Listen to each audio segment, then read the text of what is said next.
So, the Vancouver Canucks have made some moves, and these are two very good moves that might not be seen as good moves upon first glance. Today I wanted to talk about the latest in Canucks transactions, and also the idea that some of the top superstars on the team might have just gotten into it a little bit at practice.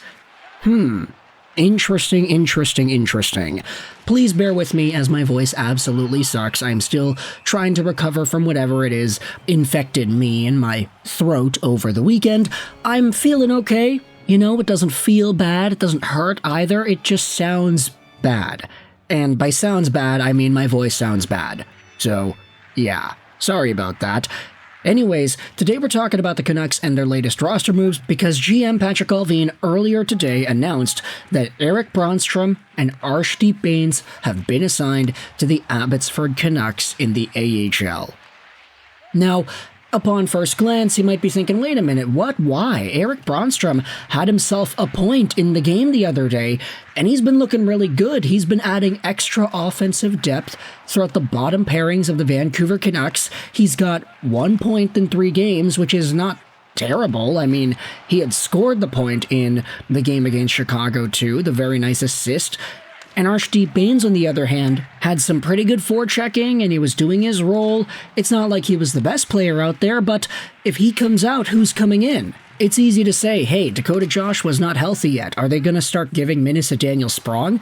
Is Nils Åman going to get a bigger role? What's going on here? Why are the Canucks sending these guys down? And this is the thing. They're not necessarily sending these guys down because sending them down is the right thing to do and they're not good players to play in the NHL, but because of a super intricate loophole with the salary cap.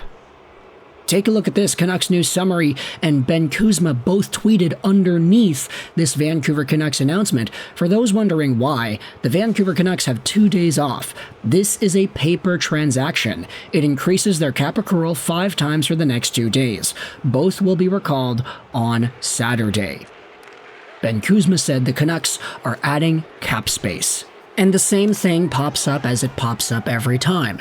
The further away you are underneath the cap limit, it's a good thing. You have cap space for today, and then tomorrow you're also underneath the cap limit by that amount of space. It adds up over time. It allows you to use up more of your cap space towards the end of the season in the form of trade deadline rentals and acquisitions. So the Vancouver Canucks using every possible day of day offs that they can to put these guys in the AHL, thus increasing their cap room on the season. It's a really smart move. And Patrik Allvin, I mean, look, he's working with Emily Castonguay, who's a cap manager specialist, so obviously they're going to be finding ways to pull through and making things happen. Who knows? Maybe sending Bains and Brannstrom down for a day or two, or maybe for an extra few days over the next few weeks. Maybe this is what's ultimately going to allow them to acquire a more expensive guy at the deadline. Maybe another top 4 defenseman or another guy to play in meaningful minutes throughout those middle pairs. I'm really only alluding to a defenseman because really, do the Vancouver Canucks need any more forwards? I don't really think so. They're very good with the team that they have already, and that's not even including Dakota Joshua and Daniel Sprong. Furthermore, if you wanted to keep your eyes in the minds of the players, this tweet was made by Noah Strang talking about this same transaction. If it really is just a paper deal and the Canucks recall both players soon, Arshdeep Bains will still feel a very real impact. He makes $825,000 in the NHL compared to $70,000 in the AHL. Salary is calculated on a daily basis, so that's a 10 times pay cut for every day he is in the minors. Somebody also did the math here too. $378 per day in the AHL versus $4,459 per day in the NHL.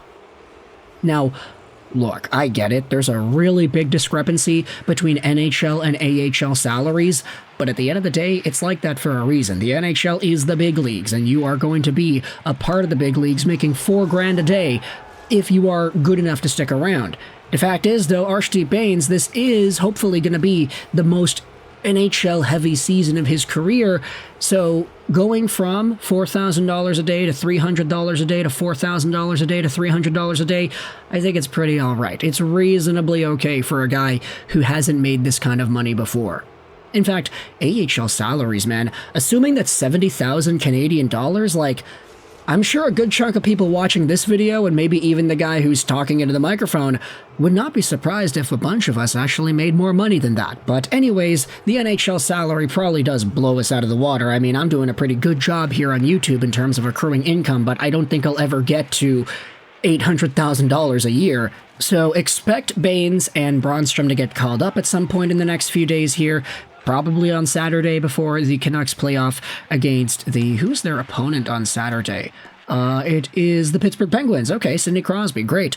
Also, speaking about the Canucks and the top guys, I wanted to go out there and talk about this tweet made by Jeff Patterson from earlier yesterday. There was a brief but testy exchange between Miller and Pettersson at Canucks practice. At the end of a battle drill, the two of them chopped at each other, and then Miller delivered a quick cross-check.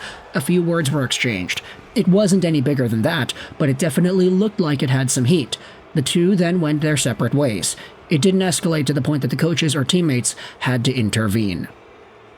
And this was really interesting. I'm not going to dig too deep into the dynamics about these two guys, but Elias Pettersson and JT Miller going at it and kind of checking each other a little bit in practice, getting a little bit heated, that is great. And it's great for a few things. Firstly, it's invigorating that competitive spirit within the team. Secondly, if it makes Elias Pettersson play all the little bit more just like JT Miller does, with that fire and that forechecking and that physical edge, then hopefully it's able to allow Petey to kind of round out his game physically and stop falling down as much. Thirdly, if this is a sign that the Vancouver Canucks practices are just that intense, imagine what they're going to do when they're on the same team and going up against another hockey club on the other side.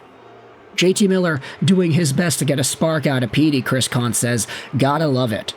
In fact, this was posted onto the Canucks sub, and I wanted to go out there and read this top comment. El Rizzi said, more stuff from J-Pat from his practice roundup article yesterday. Rick Tocchet spoke about two of his stars getting after each other in practice. From my experience, listen, you don't want players fighting each other, but there's a time and a place when you want to challenge the pace, or there's a certain drill somebody doesn't like, or whatever. It's part of the game.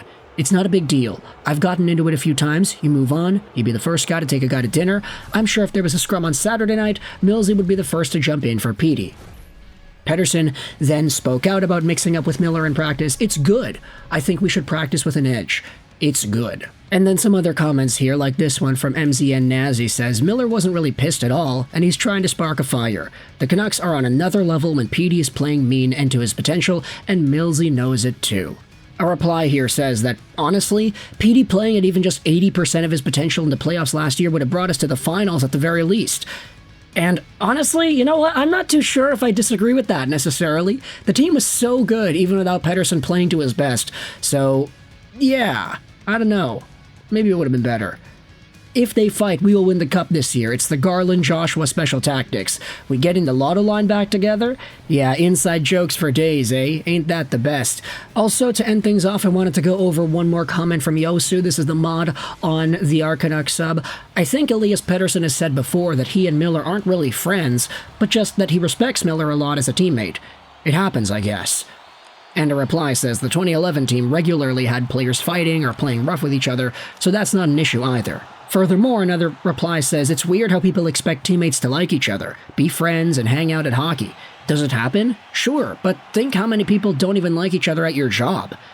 I think Miller has said that they have very different personalities, which anyone could have guessed. They'll never be each other's best men, but I'm sure they respect each other professionally. Maybe I'm chronically positive, but if they're snapping at each other at practice, I see that as a good sign. I want them to be competitive at practice. I want them fired up. If Miller can light a fire under Petey's ass, I'm all for it. So, let me know your thoughts in the comment section below. Firstly, about the roster moves, how the Vancouver Canucks have sent down Arshdeep, Bains, and Erik Brannstrom, and what are your thoughts on Miller and Petey getting into it in practice? What kind of attitude does this inspire within the rest of the team, and how do you think they're going to respond to this instance in the game against Pittsburgh on Saturday? Let me know your thoughts in the comment section below. I hope you enjoyed this video. And bye.